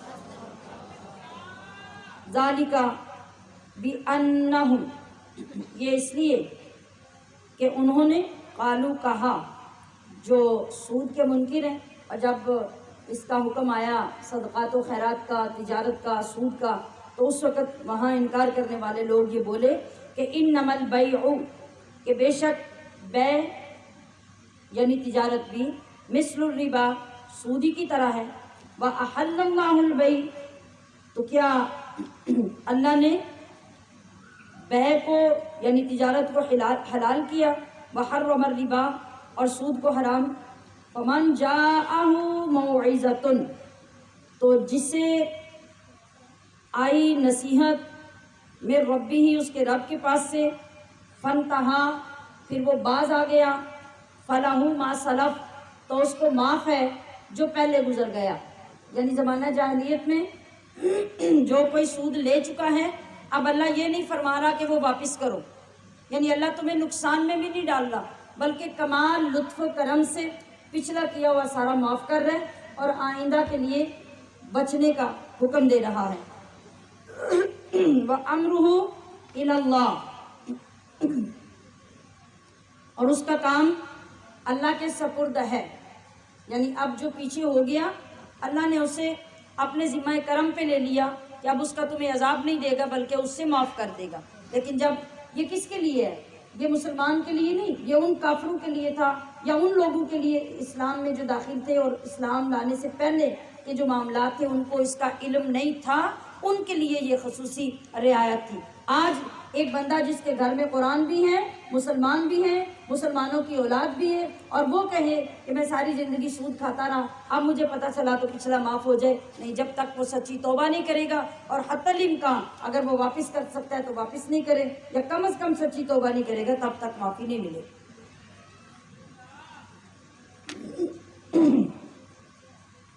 اور ومن عاد، اور حکم آنے کے بعد جو پھر اس پہ پلٹے گا، یہ دوبارہ کرے گا، فَأُولَٰئِكَ أَصْحَابُ النَّارِ، تو یہ لوگ دوزخی ہیں، ہم فیہا خالدون، وہ ہمیشہ وہاں رہیں گے. اگر مسلمان ہیں تو یہاں ہمیشہ سے مراد لمبی مدت تک ہے. اور جو کوئی اس کو اپنے لیے جائز سمجھ کر کھائے گا اور انکار کرے گا کہ میں نہیں مانتا اس میں اور اس میں کیا فرق ہے، تو وہ تو جائز ماننے والا کافر ہو جائے گا، وہ اسلام میں رہے گا ہی نہیں. تو اس کے لیے خالدون کا مطلب ہوگا ہمیشہ، کبھی نہ نکلنے والی جگہ. اور اگر مسلمان ہے، توبہ کر لی اور وہ سمجھتا تھا گناہ ہے پھر بھی کھاتا رہا، تو پھر اس کا مطلب ہے کہ وہ مدتوں دوزخ میں رہے گا، اور پھر اللہ جب کرم کرے گا رسول اللہ کی شفاعت سے اسے آخر کار دوزخ سے نکال دیا جائے گا. تو یہاں اللہ کریم نے سود کو حرام کیا بہت ساری حکمتوں کی بنا پر، اس لیے کہ سود میں جو رقم پر زیادتی وصول کی جاتی ہے وہ مالی معاوضے والی چیزوں میں بغیر کسی عوض کے مال ہوتا ہے. یعنی آپ جیسے پیسے دیتے ہیں اس کے بدلے میں سودا لیتے ہیں بازار سے، تو آپ نے جو سامان لیا، کچھ بھی خریدا، وہ آپ نے پیسوں کے بدلے میں خریدا. اور یہ جو آپ سود لیتے ہیں یہ تو بغیر کسی بدلے کے لیتے ہیں، کیونکہ آپ نے اگر کسی کو 1,00,000 قرض دیا تو آپ نے وہ تو واپس لے لیا، آپ کی سیم رقم آپ کو واپس مل گئی. تو یہ جو اوپر آپ نے 20,000 سود لگایا، یہ کس کے بدلے میں لگایا؟ یہ بغیر کسی بدلے اور بغیر کسی عوض کے لیا. تو یہ کیا ہے؟ یہ جس سے آپ نے وصول کیا اس کے ساتھ کھلی ناانصافی ہے. تو اس ناانصافی سے اللہ نے بچا کے سود کو حرام کیا. پہلی حکمت یہ. دوسری حکمت یہ کہ جب سود کا رواج پڑ جائے تو تجارتیں تباہ ہو جاتی ہیں. تجارتوں کا جو ماحول ہوتا ہے وہ سارا خراب ہو جاتا ہے، کیونکہ لوگوں کو بغیر محنت کے گھر بیٹھے مال کھانے کی عادت پڑ جاتی ہے اور محنت کا تصور ختم ہو جاتا ہے، جس سے معاشرے تباہ ہوتے ہیں. تیسری حکمت سود کو حرام کرنے کی یہ کہ جب سود کا لینا دینا ہوتا ہے تو لوگوں کی آپس میں محبت، رواداری کے سلوک کو، رشتوں کو نقصان پہنچتا ہے اور وہ برکت ختم ہو جاتی ہے. جب انسان سود کا عادی ہو جاتا ہے تو ایک بندہ تڑپ کے اس کے پاس مر جائے، وہ اس کو قرض حسنہ دینے کے لیے کبھی نہ تیار ہوگا نہ اس کو حوصلہ ہوگا. کیوں؟ اسے ہر وقت 2 اور 2 اور 4 گننے کی عادت پڑ جاتی ہے. وہ اس کے بغیر کبھی کسی کے ساتھ سگا باپ کیوں نہ ہو اس کے ساتھ وہ لین دین نہیں کرتا. وہ اتنی بری عادت ہے، اس لیے اللہ نے سود کو حرام کیا. کتنی حکمتیں ہوگی؟ 3. چوتھی حکمت یہ ہے کہ جس وقت انسان سود کھانے کا عادی ہو جاتا ہے تو اس کی طبیعت، اس کی فطرت درندوں اور جانوروں جیسی ہو جاتی ہے. اس کے اندر سے رحم دلی کا مادہ بالکل ختم ہو جاتا ہے. اس کے علاوہ بھی بہت ساری حکمتیں سود کو حرام کرنے کی اور تجارت کو حلال کرنے کی ہیں، جو اگر چند ایک کی ہمیں سمجھ آ جائے تو اسی سے ہی ہمارے لیے ہدایت کے راستے کھل جاتے ہیں. اس کے بعد نبی کریم صلی اللہ علیہ وسلم نے ارشاد فرمایا، یہ مسلم شریف کی حدیث ہے، آپ نے ارشاد فرمایا کہ سود لینے والا، سود دینے والا، اس کی ڈاکومنٹیشن کرنے والا یعنی اس کے اسٹامپ وغیرہ لکھنے والا، اور لینے دینے والوں کے پاس گواہی تیار کرنے والا یا گواہ بننے والا، ان سب پر اللہ تبارک و تعالیٰ نے لعنت فرمائی ہے اور فرمایا کہ یہ سب کے سب گناہ میں برابر کے شریک ہیں، اور قیامت کے دن سود کھانے والا، ابھی آپ نے پڑھا کہ کس حال میں اٹھے گا، جیسے اس کے اوپر بھوت یا جن سوار ہو اور اسے کسی چیز کی نہ ہوش ہو، نہ وہ اپنے پیروں پہ کھڑا ہو سکتا ہو، نہ کسی بات کا جواب دے سکتا ہو۔ تو سوچئے آج ہمارے معاشرے میں، آپ کے علاقوں میں، آپ کے رشتہ داروں میں کون کون اس لعنت میں گرفتار ہے۔ آپ کے سننے کے بعد آپ پر یہ لازم ہو گیا کہ آپ ان لوگوں کی کمائی لینے سے بھی بچیں، ان کے ساتھ لین دین کرنے سے بچیں، اور سب سے بڑا فائدہ اور آپ کی ذمہ داری اور ہمدردی کا ثبوت یہ ہے کہ اللہ کا جو حکم آپ نے سنا وہ اپنی ذمہ داری پہ ایک بار جا کے ان کو ضرور سنائیں اور ان کو اس برے کام سے منع کرنے کی کوشش کریں۔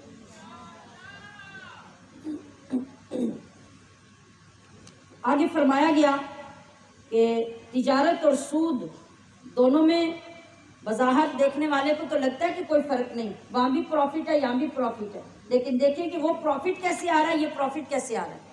تجارت میں آپ کی محنت ہے، آپ کی مشقت ہے، آپ کی انویسٹمنٹ ہے، اور پھر آپ اس کے لیے جتنی ایفرٹس، محنت، مشقت کرتے ہیں اس کے بدلے میں آپ کو پروفٹ ملتا ہے، نفع ملتا ہے، اور وہ آپ کے لیے ہر حال میں حلال بھی ہے اور اس میں اللہ نے برکت بھی رکھی ہے۔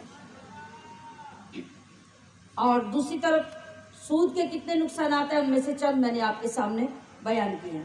اور سب سے بڑی بات یہ کہ جب سود کا رواج عام ہو جاتا ہے کسی معاشرے میں تو پھر منڈیاں، مارکیٹس، بازار، یہ سب چیزیں جو ہیں یہ تو سب تباہ ہو جاتی ہیں، ختم ہو جاتی ہیں، منڈیاں بیٹھ جاتی ہیں، مارکیٹیں ختم ہو جاتی ہیں، کیونکہ کوئی بندہ کیوں چاہے گا کہ اگر گھر بیٹھے 1 لاکھ پہ 20,000 اس کو سود مل رہا ہے تو وہ کیوں جا کے خوار ہو، کیوں جا کے مشقت کرے، گرمیوں میں جلے، دھوپ برداشت کرے، مشقت برداشت کرے، کیا ضرورت ہے؟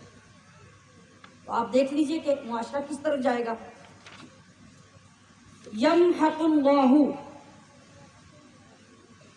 ہلاک کرتا ہے یا مٹاتا ہے اللہ، الربا، سود کو، ویربی، اور بڑھاتا ہے، الصدقات، خیرات کو یعنی صدقات کو، واللہ لا یحب، اور اللہ نہیں پسند کرتا یا اللہ کو نہیں پسند آتا، کل کفار، کوئی ناشکرا، عظیم، بڑا گناہگار۔ پتہ چلا کہ سود کھانا کتنا بڑا گناہ گار ہے۔ اللہ اس کے لیے کیا فرما رہا ہے کہ وہ بندہ ناشکرا بھی ہے اور بہت بڑا گناہ گار بھی ہے۔ ان الذین آمنوا، بے شک وہ جو ایمان لائے، وعملوا الصالحات، اور اچھے کام کیے، واقاموا الصلاۃ، اور نماز قائم کی، وآتوا الزکاۃ، اور زکوٰۃ دی، پھر پیچھے آپ نے کیا پڑھا، ان کے لیے ان کا اجر ہے ان کے رب کے پاس، اور نہ انہیں کوئی اندیشہ ہوگا اور نہ کوئی غم۔ سود مٹانے کا کیا مطلب ہے کہ اللہ پاک سود خور کی کمائی میں، زندگی میں، اعمال میں سے برکت اٹھا دیتا ہے، اس کو برکت سے محروم کر دیتا ہے۔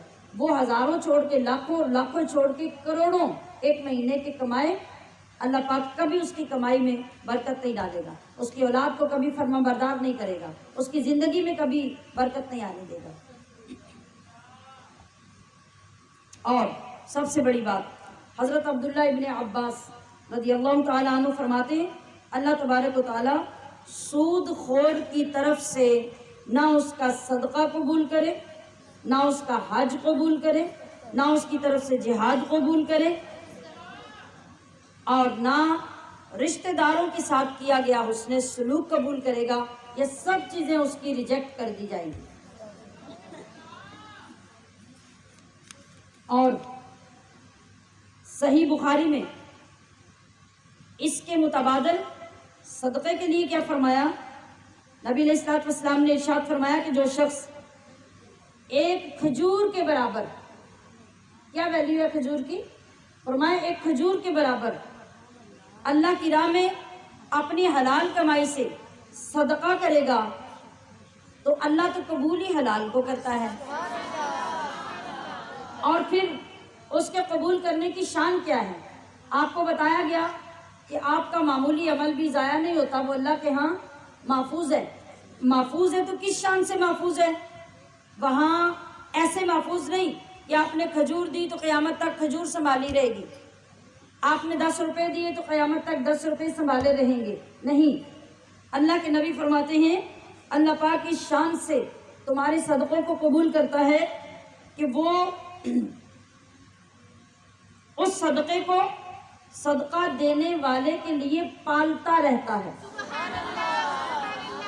آپ سوچ کے بتائیے کہ جس چیز کی پرورش ہوتی ہے، جس کو پالا جاتا ہے، وہ جتنا ہوتا ہے اتنا ہی رہتا ہے؟ نہیں. کیا ہوتا ہے؟ اپنی اپنی جنس کے مطابق وہ بڑھتا رہتا ہے. تو صدقے کو اللہ کیسے پالتا ہے؟ نبی علیہ الصلوۃ والسلام فرماتے ہیں کہ اللہ پاک اس طرح صدقے کو پالتا ہے جس طرح تم بکری کے بچے کو پالتے ہو. تو بچے کو پالتے ہو، ہر 6 مہینے بعد اس میں اضافہ ہوتا رہتا ہے، بچے آتے رہتے ہیں، پیدا ہوتے رہتے ہیں، وہ بکریاں بکرے بنتے رہتے ہیں، بڑھتے رہتے ہیں. اور اگر آپ لگن کے ساتھ اس کو کرتے رہیں تو تھوڑے عرصے کے بعد آپ دیکھتے ہیں کہ پورا علاقہ آپ کی بکریوں سے بھر جاتا ہے. تو اللہ تعالیٰ ہمارے صدقوں کو اس طرح پالتا ہے کہ آپ علیہ السلام نے فرمایا کہ وہ چھوٹا سا دیا ہوا صدقہ اللہ کے ہاں پہاڑ کے برابر بن جاتا ہے. تو آپ خود سوچئے کہ جس نے سود سے صدقہ دیا، سود سے زکوٰۃ دی، سود سے حج کرنے بھی چلا گیا، اللہ نے واضح فرما دیا کہ کچھ بھی قبول نہیں. اور جس نے حلال کمائی سے چھہارا بھی صدقہ کیا، قیامت تک وہ بھی پہاڑ بنا ہوگا. یا ایھا الذین آمنوا، اے ایمان والو، اتقوا، ڈرو، اللہ سے، وذروا، اور چھوڑ دو، ما باقیہ، جو باقی رہ گیا، من الربا، سود. یعنی اب جو اللہ کا حکم آ گیا، اس وقت مسلمانوں کو کہا گیا کہ حکم آنے کے بعد جو سود لوگوں سے باقی رہ گیا نا لینے والا، اس کو چھوڑ دو، اب اس کو مت لو. ان کنتم مؤمنین، اگر تم مسلمان ہو یا ایمان والے ہو. فإن لم تفعلوا، پھر اگر ایسا نہ کرو، فأذنوا، تو یقین کر لو، بحرب، لڑائی کا، من اللہ، اللہ سے، ورسولہ، اور اس کے رسول سے. یعنی اگر تم نے یہ حکم نہیں مانا تو پھر سمجھ لو کہ تم نے اللہ اور اس کے رسول سے لڑائی مول لے لی. اور اپنے سے تھوڑے سے طاقتور کے سامنے بندہ لڑائی کے لیے کھڑا ہو جائے تو بندہ جانتا ہے کہ اس کا حشر کیا ہوتا ہے. تو سوچو کہ اگر تم اللہ کے سامنے اور رسول کے سامنے لڑائی کے لیے کھڑے ہو جاؤ گے تو تمہارا حشر کیا ہوگا. وَإِن تُبْتُمْ، اور اگر تم توبہ کر لو، فَلَكُمْ، تو تمہارے لیے، رؤوس اموالکم، تمہارے اصل مال ہیں. یعنی اگر تم توبہ کر لو تو پھر تم اپنے اصل مال لے لو، سود چھوڑ دو، اور جو قرض دیا ہوا ہے وہ اتنی رقم واپس لے لو. لا تظلمون ولا تظلمون، نہ تم کسی کو نقصان پہنچاؤ اور نہ تمہیں نقصان ہو.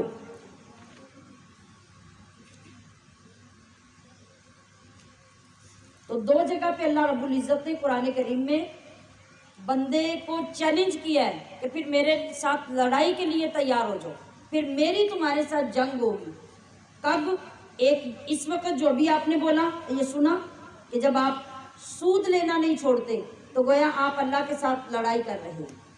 اور دوسرے، اگر اللہ کے ولیوں کے ساتھ عداوت رکھتے ہیں تو گویا آپ اللہ کے ساتھ جنگ کر رہے ہیں. وَإِن كَانَ ذُو عُسْرَةٍ، اور اگر ہو قرض دار تنگی والا، فَنَظِرَةٌ، تو اسے مہلت دو، إِلَى مَيْسَرَةٍ، اس کی آسانی تک. یہ ایسا کام ہے جس کی طرف ہمارے لوگوں کا قطعاً دھیان نہیں ہوتا، اور یہ اتنی بڑی نیکی ہے، اتنی بڑی نیکی ہے، آپ اس کا تصور نہیں کر سکتے. اگر آپ صاحب گنجائش ہیں اور جس نے قرض لیا وہ بیچارہ غریب ہے، مجبور ہے، اور کوشش کے باوجود آپ کو قرض واپس نہیں کر سکا، آپ کے پاس ابھی گنجائش ہے، آپ نے واپس لے کے بینک میں ہی رکھنے ہیں، تو پھر آپ اس کو سہولت دے دیں، آپ اسے گنجائش دے دیں۔ یہ اتنی بڑی نیکی ہے، اللہ نے فرمایا کہ جو بندہ دنیا میں میرے بندوں کے لیے آسانی پیدا کرے گا، قیامت میں اس کے لیے آسانی پیدا کروں گا۔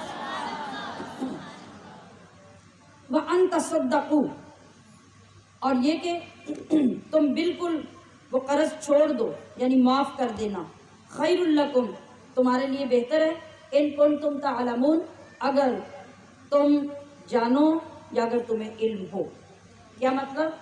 کہ اگر آپ صاحب ثروت ہیں، صاحب مال ہیں، اور آپ کو واقعتاً پتہ ہے کہ جس بندے نے قرض لیا وہ دینے کے قابل نہیں ہے، وہ اتنا غریب ہے کہ کوشش کے باوجود وہ نہیں دے پا رہا، اور آپ کو اللہ نے گنجائش دی ہے، تو پہلی بات کہ آپ اسے آسانی دے دیں، آسانی کے باوجود بھی وہ واپس نہ کر سکے تو آپ اسے معاف کر دیں۔ قرض کو معاف کر دینا یہ اتنا بڑا اجر ہے کہ اللہ نے قرآن میں قرض معاف کرنے والے کی تعریف فرمائی ہے۔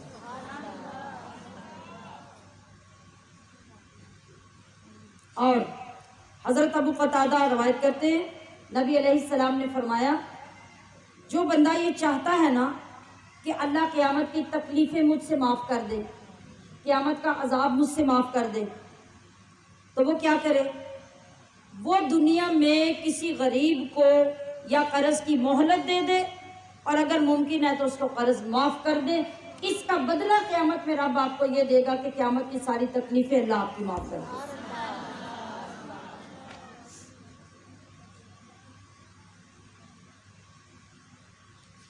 دیکھیے، جب مسلمان حسن سلوک کرتا ہے نا کسی کے ساتھ، دل سے نبی علیہ السلام کی تعلیمات پہ عمل کرتے ہوئے اور اللہ کے احکام کو عزت دیتے ہوئے، تو دنیا میں کتنی خیر پھیلتی ہے، کتنا نور پھیلتا ہے۔ اس کو ذرا حضرت امام اعظم ابو حنیفہ کے اس واقعے سے سمجھنے کی کوشش کیجیے۔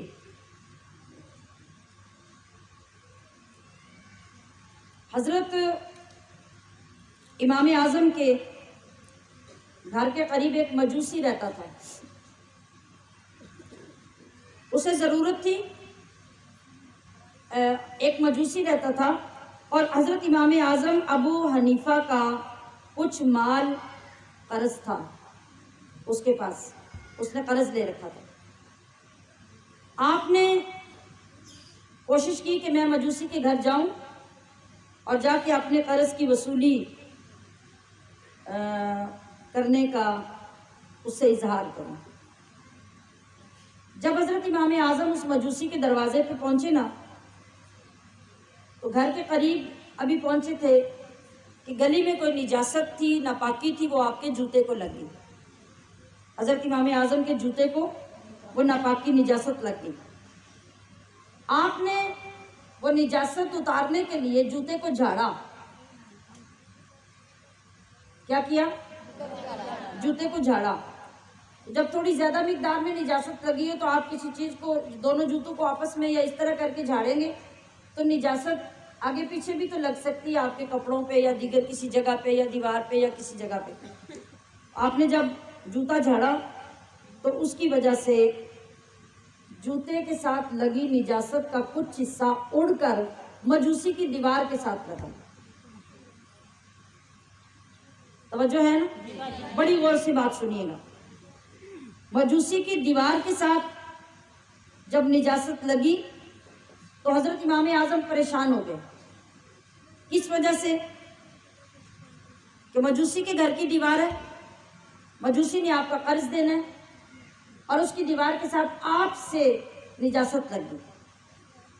آپ پریشان ہو گئے اور سوچا کہ میں یہ نجاست جو لگی ہے دیوار کے ساتھ اسے اسی طرح رہنے دوں، اگر تو مجوسی کی دیوار خراب ہو گئی ہے، اور اگر میں دیوار سے نجاست کو صاف کرتا ہوں تو وہ سیمنٹڈ دیواروں کا زمانہ نہیں تھا، وہ مٹی کی کچی دیواروں کا زمانہ تھا۔ تو آپ مٹی کے اوپر سے جب کوئی چیز کھرچیں گے تو مٹی بھی کھرچی جائے گی نا، مٹی بھی اترے گی۔ تقویٰ سنیے، پرہیزگاری اور خوف خدا سنیے، اور اپنے معاملات پر اس وقت پوری توجہ سے متوجہ ہوئیے کہ آج ہمارے کردار کیا ہیں اور وہ جو پرہیزگار اور متقی لوگ تھے ان کے کردار کیا تھے.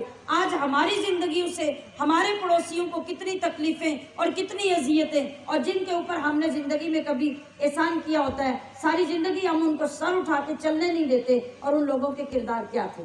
سنیے ذرا، آپ نے سوچا اگر میں نجاست لگی رہنے دوں تو مجوسی کی دیوار گندی ہو گئی، اور اگر میں نجاست اتاروں تو کھرچ کر اتاروں گا، جب کھرچوں گا تو مجوسی کی دیوار کی مٹی ضائع ہوگی، مٹی بھی ساتھ اترے گی اور اس کا نقصان ہوگا. مٹی کا کتنا نقصان ہونا تھا. لیکن ہر مومن اس فکر میں رہتا ہے کہ جس چیز پہ میرا حق نہیں، میرے مسلمان بھائی کا حق ہے، وہاں مجھے تصرف کی بھی کوئی اجازت نہیں. اسی پریشانی کے عالم میں آپ سوچ رہے تھے کہ اتنے میں آپ نے مجوسی کا دروازہ نوک کر دیا، دستک دی. باہر لونڈی آئی اس مجوسی کی. آپ نے فرمایا کہ اپنے مالک سے کہو کہ ابو حنیفہ آیا ہے. وہ مجوسی دروازے پہ آیا، اور یقیناً ایک بندے نے قرض لیا ہو تو سب سے پہلے تو اس کا خیال ادھر ہی جائے گا نا کہ یہ مجھ سے قرض مانگنے کے لیے آئے ہیں. تو اس مجوسی نے یہ گمان کیا کہ یقیناً آپ اپنا قرض ہی واپس لینے مجھ سے آئے ہیں. اس نے دروازہ کھولتے ہی باہر نکلتے ہی عذر پیش کرنا، ٹال مٹول کرنا شروع کر دیا، اسی طرح جیسے کسی بندے کے پاس پیسے نہ ہوں تو وہ معذرت کرتا ہے. اس نے اسی طریقے سے ٹال مٹول کرنا شروع کر دی. تو امام اعظم ابو حنیفہ نے اس کی بات سن کر یہ فرمایا کہ اے شخص، اس وقت مجھے قرض واپس لینے سے بھی ایک بڑا مسئلہ درپیش ہے، اور وہ مسئلہ یہ ہے کہ اس طرح میں نے جوتے کو جھاڑا تو میرے جوتے سے جو نجاست تھی وہ تمہاری دیوار کے ساتھ لگ گئی. اب میں پوچھنا یہ چاہتا ہوں کہ میں تمہاری دیوار سے نجاست صاف کیسے کروں؟ کون سی صورت ایسی ہو سکتی ہے کہ جس سے تمہاری دیوار بھی صاف ہو جائے اور اس کا نقصان بھی نہ ہو؟ جب مجوسی نے یہ بات کی دیوار کو صاف کرنے کی تو مجوسی فوراً بولا کہ حضرت، میں دیوار کے صاف کرنے سے پہلے اپنے آپ کو صاف کرنے کی التجا کرتا ہوں، مجھے کلمہ پڑھائیے اور مسلمان کر دیجیے. جو دین اتنا اعلیٰ ہے، جس دین کے ماننے والوں کے اخلاق اتنے اعلیٰ ہیں، تو میرے لیے اس سے بڑی کوئی سعادت نہیں ہے کہ میں دیوار کی فکر نہ کروں، میں اپنے دل کی فکر کروں. آپ مجھے پاک کر دیجئے، مجھے صاف کر کے کلمہ پڑھائیے. کلمہ پڑھا اور مجوسی مسلمان ہو گیا. یہ کردار آج مطلوب ہے ہمارے زمانے کو، ہر مسلمان کا. جب یہ کردار ہم سیکھ جائیں گے اور ان نیکی کے راستے کی طرف چل پڑیں گے، آپ دیکھیے کہ ہمارا معاشرہ کتنا پاک ہوتا ہے. آپ دیکھیے ہمارے درمیان محبتیں کس طرح پروان چڑھتی ہیں. آپ دیکھیے کہ ہمارے گھروں اور ہماری نسلوں کے ماحول کتنے صاف ہوتے ہیں، ہمارے باطن اور ہمارے ظاہر کتنے منور ہوتے ہیں. یہ وہ تعلیمات ہیں جن کو ہم دور دور تک نہیں جانتے. یہی وجہ ہے کہ ہر آنے والا وقت پہلے سے زیادہ سخت اور پہلے سے زیادہ بربادی لیے آ رہا. واتقوا یومن، اور ڈریے اس دن سے، ترجعون فیہ، کہ تم سب پھرو گے جس میں الی اللہ، اللہ کی طرف. ثم توفا، پھر پوری بھر دی جائے گی، کل نفس، ہر جان کو، ما کسبت، اس کی کمائی، وہم لا یظلمون، اور ان پر ظلم نہیں ہوگا. یعنی نہ کسی کی بدی کو زیادہ کر کے محفوظ کیا جائے گا اور نہ کسی کی نیکی کو کم کر کے محفوظ کیا جائے گا. جیسے جس نے جو کیا ہوگا اللہ رب العزت اسی طریقے سے اس کو سنبھالے گا اور پھر اس کو پروان چڑھائے گا.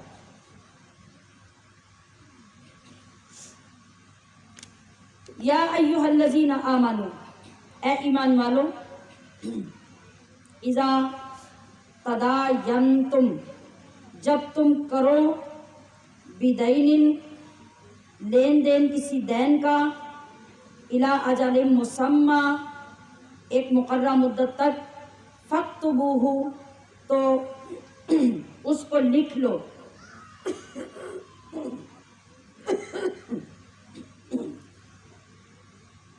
اس کو لکھ لو، ولیکتب اور چاہیے کہ لکھے، بینکم تمہارے درمیان، کاتب کوئی لکھنے والا، بالعدل ٹھیک ٹھیک، ولا یأبی کاتب اور نہ انکار کرے لکھنے والا، ان یکتب لکھنے سے، کما جیسا کہ علمہ اللہ اسے اللہ نے سکھایا ہے، فلیکتب تو اسے لکھ دینا چاہیے، ولیملل الذی اور لکھاتا جائے وہ شخص، علیہ الحق جس پر حق آتا ہے، ولیتق اللہ اور اللہ سے ڈرے، ربہ جو اس کا رب ہے، ولا یبخس اور نہ کچھ کمی کرے یا نہ کچھ چھوڑے، منہ اس سے، شیئا قطعا یا کچھ بھی، فإن کان الذی علیہ الحق پھر اگر وہ شخص کہ جس پر حق آتا ہے، سفیہن وہ بے عقل ہو، او ضعیفن یا کمزور ناتواں ہو، او لا یستطیع یا نہ طاقت رکھتا ہو، این یمل لکھا سکنے کی، ہوا وہ، فلیملل تو چاہیے کہ لکھائے، ولیہ اس کا ولی، بالعدل انصاف کے ساتھ، واستشہدوا اور چاہیے کہ بنا لو، شہیدینی دو گواہ، من رجالکم اپنے مردوں میں سے، فإن لم یکونا پھر اگر نہ ہوں، رجلینی دو مرد، فرجل تو ایک گواہ بنا لو مرد، وامرأتان اور دو عورتیں، ممن ترضون جن کو تم پسند کرو، من الشہداء گواہ، ان تضل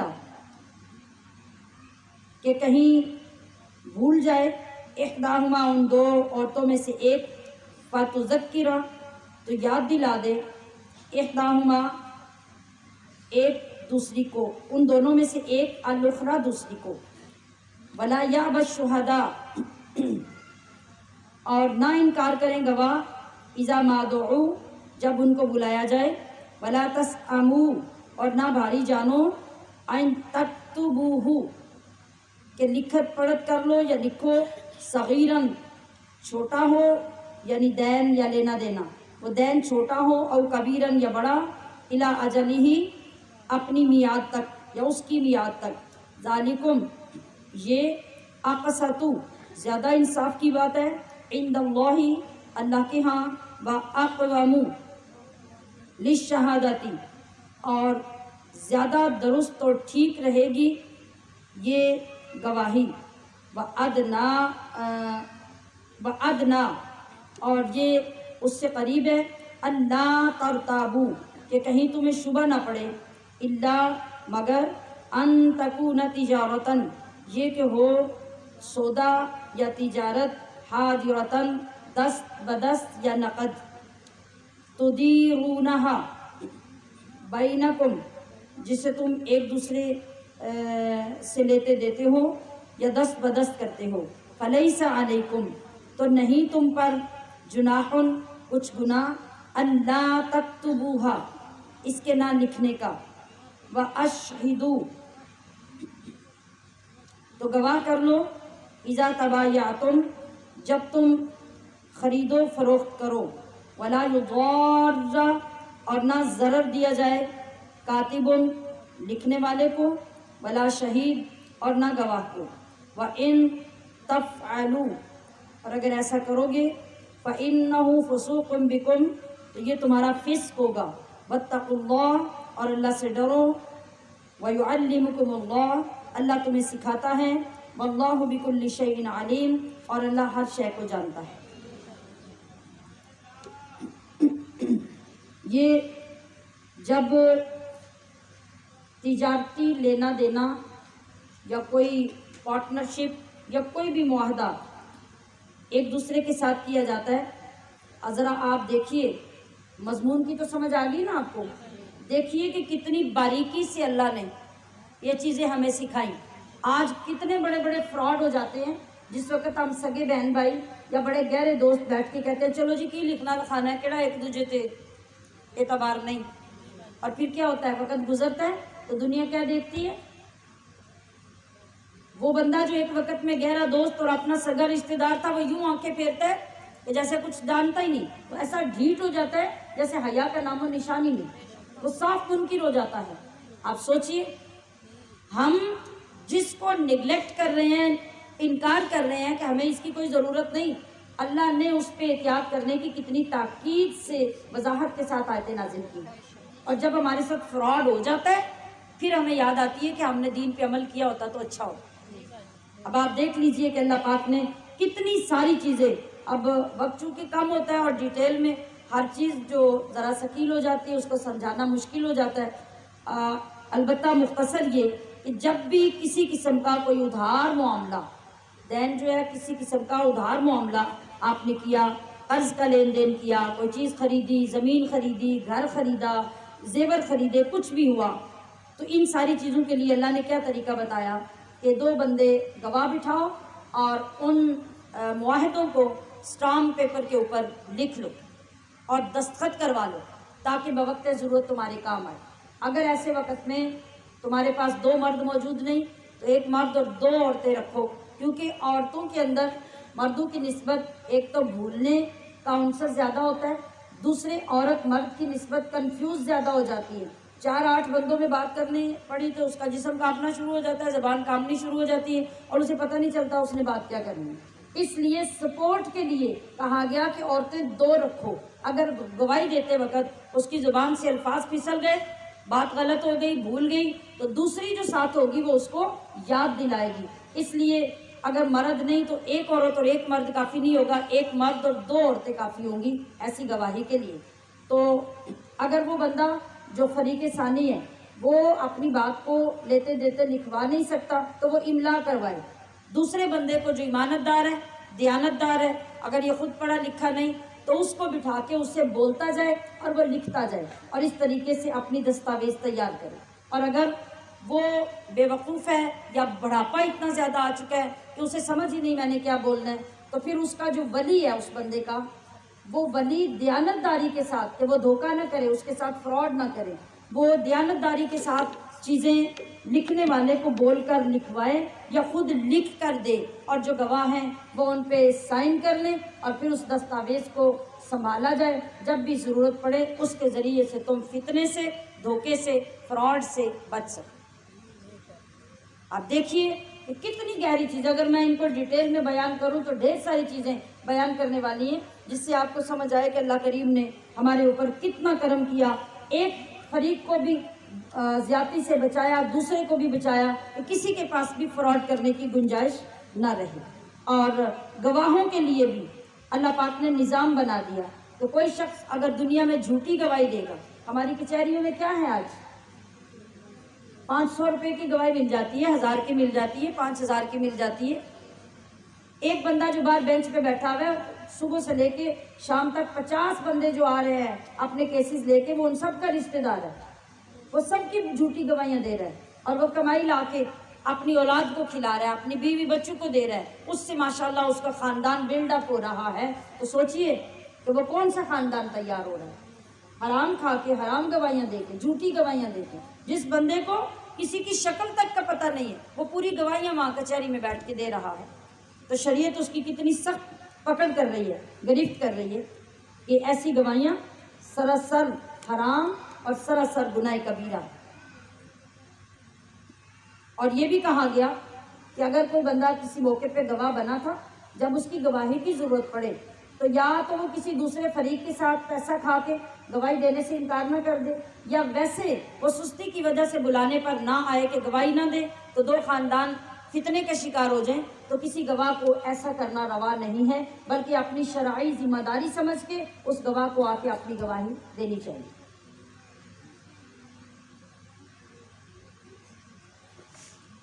وَإِن كُنتُمْ, اور اگر تم ہو علی سفرٍ, سفر میں, وَلَمْ تَجِدُوا, اور نہ ملے تمہیں, کاتباً, کوئی لکھنے والا یا نہ پاؤ تم لکھنے والا، فریحان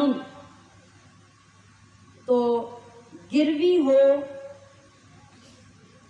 کوئی چیز گروی رکھی جائے، فریحان تو گروی مقبوضہ وہ رکھی جائے یا قبضے میں دی جائے، فَإِنْ أَمِنَ اور اگر تمہیں اطمینان ہو بعضکم بعضا ایک دوسرے پر، تو فَلْيُؤَدِّ الَّذِي اؤْتُمِنَ فَلْيُؤَدِّ تو وہ ادا کرے، الَّذِي اؤْتُمِنَ جس کو امین سمجھا تھا، امانتہ اپنی امانت کا، یعنی اپنی امانت ادا کرے جس کو امین بنایا گیا تھا، وَلْيَتَّقِ اللَّهَ اور وہ ڈرے اللہ سے، ربہ جو اس کا رب ہے، وَلَا تَكْتُمُوا اور نہ چھپاؤ تم، الشہادہ گواہی کو، وَمَن يَكْتُمْهَا اور جو گواہی کو چھپائے گا، فَإِنَّهُ تو بے شک عاصم قلبہ اس کے اندر سے اس کا دل گناہگار ہے، اور جو برائی جس کے دل کے اندر اتر جاتی ہے آپ سمجھتے ہیں کہ وہ کتنی خطرناک ہوتی ہے۔ واللہ بما تعملون علیم اور اللہ تمہارے کاموں کو جانتا ہے۔ کیا سمجھ آئی؟ کہ یہاں گروی رکھنے کا مسئلہ بیان کیا گیا ہے کہ سفر کی حالت میں اگر تمہیں قرض لینے کی ضرورت پڑے کسی سے اور وہاں پہ لکھنے لکھانے کا موقع نہ مل سکے، اب مثال کے طور پہ سفر کی حالت میں آپ کا مال ختم ہو گیا، پیسہ ختم ہو گیا، یا کسی نے چرا لیا یا ویسے خرچ ہو گیا، اب آپ کو کسی سے قرض لینے کی ضرورت ہے اور وہاں پہ لکھنے لکھانے کا کوئی سین نہیں ہے، آپ کیا کریں؟ فار ایگزامپل آپ کے پاس انگوٹھی ہے، آپ کے پاس قیمتی گھڑی ہے یا اور کوئی چیز ایسی ہے جس کی مارکیٹ ویلیو ہے، آپ اپنی وہ چیز جس سے قرض لے رہے ہیں اس کے پاس گروی رکھوا دیں اور اس سے قرض لے لیں، تو پھر جس وقت آپ قرض واپس کریں گے اپنی گروی رکھی ہوئی چیز جو اس کو بطور امانت دی تھی، وہ جب اپنا قرض واپس لے تو وہ اس اپنی امانت جو اس کے پاس تھی وہ اس کو واپس کر دے۔ اور کہا گیا کہ ہاں اگر تمہیں ایک دوسرے پہ اعتماد ہے اور اس وجہ سے تم کوئی تحریر وغیرہ نہیں لکھنا چاہتے یا نہ لکھو، تو اب کیا، اب اس صورت میں جو مقروض ہے جس نے قرض لیا ہے وہ اسے امانت دار سمجھا گیا ہے اور اس حسن ظن کی وجہ سے اس نے اعتماد کیا ہے، تو اپنی امانت یعنی قرض وقت پر اسے واپس کر دے اور جس نے چیز گروی رکھی ہوئی ہے وہ اس کو واپس کر دے۔ اور دونوں کو اس معاملے کے لیتے دیتے کرتے وقت اللہ سے ڈرنا چاہیے اور دیکھنا چاہیے کہ اس کا رب اس کو دیکھ رہا ہے اور اس کے سارے معاملات سے واقف ہے۔